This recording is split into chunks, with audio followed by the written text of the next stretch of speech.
Well, and that was going to be one of my questions for you because again, I've watched you evolve over time with your messaging and, kind of saying, okay, no, maybe it's not this, maybe it's this. And you really have been willing to like notice how, as trends have come and gone, you're like, oh no, wait, there are these consistent truths, right? And because obviously something in there pulled you in and it got you thinking maybe that was the way, and then you figured it out. Is there anything that our audience could listen for or pay attention to, whether it's a blog post, a podcast episode, that would key them in, like any specific types of phrases or anything like that? Because I feel like so many people just keep getting hoodwinked about this stuff. And if they could be like looking out for certain things, that might be helpful.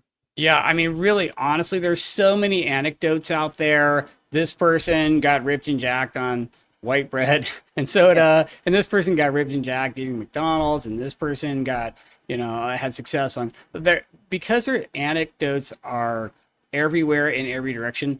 It's really has to be evidence based. You're looking for a randomized human controlled trial with actual physical outcomes, not some vague mechanistic like on a cellular level this and this happens and so therefore it's bad. We have all these mechanistic cellular level findings on like animal models and cellular models for artificial sweetening. Any substance you could name that you just dump on top of a cell culture is going to give a bad outcome.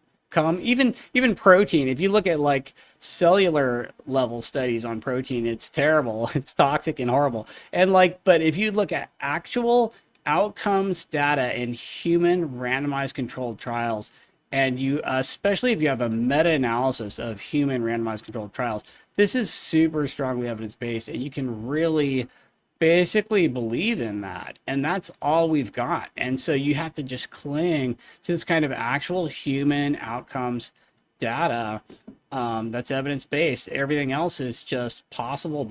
I hate to say it. Yeah. So it almost sounds like a couple key things for them to look out for is one, they don't reference anything that would be a published scientific study. Number two, it's like always on one extreme or the other. It seems to be a consistent thing I hear. And they're usually like saying this is the one way, right? The white bread, the McDonald's, the whatever, and trying to convince you. And they're using usually one person or a very small group of people as the example set for that. Is that correct? Absolutely, yeah. Now you showed me like a meta-analysis of randomized human-controlled trials. I'm very much paying attention to that. But if you've got like this one person on social media who got this crazy result with this crazy thing, yeah, and then oh, and by the way, they happen to be selling the same product. Yeah. That's where you need to just absolutely ignore it.